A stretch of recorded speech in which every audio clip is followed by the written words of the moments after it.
एक पेंटर था जो बहुत ही अच्छी पेंटिंग बनाता था।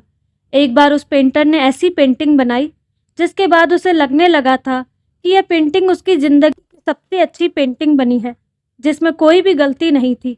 वह बहुत ही खुश हुआ और सभी लोगों को वह पेंटिंग बताने लगा। उस पेंटिंग अपने दोस्त को दिखाई और उस दोस्त को यह कहा कि ये मेरी ज़िंदगी की सबसे अच्छी पेंटिंग है, इसमें कोई भी गलती नहीं। उसके दोस्त ने उससे कहा कि अगर तुम्हें सच में यह देखना है कि इस पेंटिंग में कोई भी गलती नहीं, तो तुम इस पेंटिंग को एक चौराहे पर लगा दो, जहाँ पर लोग आते जाते रहते हैं, और वहाँ एक बोर्ड लगा दो और उस पर लिख दो कि अगर आपको इस पेंटिंग में कोई भी गलती दिख रही है, तो वहाँ पर एक काला निशान लगा दीजिए। उस पेंटर ने वैसा ही किया, अपनी पेंटिंग को एक चौराहे पर लगा दिया और वहाँ पर एक कला ब्रश रख कर वहाँ से चला गया। जब वह पेंटर शाम को वापस आया तो उसने देखा कि उस पेंटिंग पर इतने निशान थे कि वो पेंटिंग पूरी काली हो गई थी।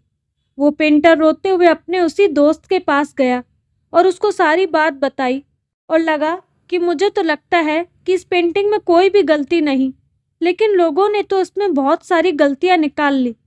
सब कुछ सुनने के बाद उसके दोस्त ने उससे कहा कि तुम एक और सेम टू सेम ऐसी ही पेंटिंग बनाओ और उस पेंटिंग को उसी चौराहे पर रख देना, लेकिन अब वहाँ लिखना कि इस पेंटिंग में आपको जहाँ पर भी गलती दिख रही है वहाँ सुधार कर दीजिए। उस पेंटर ने ऐसा ही किया, एक बिल्कुल वैसी ही पेंटिंग बनाई और उसे उसी चौराहे पर रख दिया और वहाँ पर कुछ ब्रश भी रख दिए और वहाँ से चला गया। जब शाम हुई और वह पेंटर वापस आया तो उसने देखा कि उस पेंटिंग में कुछ भी बदला हुआ नहीं था। वह पेंटिंग जैसी थी वैसी ही थी, उसमें कुछ भी सुधार या बदलाव नहीं था।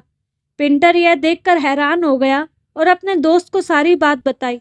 उसके दोस्त ने उससे कहा कि दोस्त, इस दुनिया में गलती निकालने वाले बहुत मिलते हैं, जो एक सेकंड में अच्छी वाली चीज़ों में भी गलती निकाल देते हैं, लेकिन अगर उनसे कहा जाए कि गलती तो निकाल दी आपने, अब इसमें सुधार भी कर दीजिए, तो कोई नहीं करता, कोई भी सामने नहीं आता।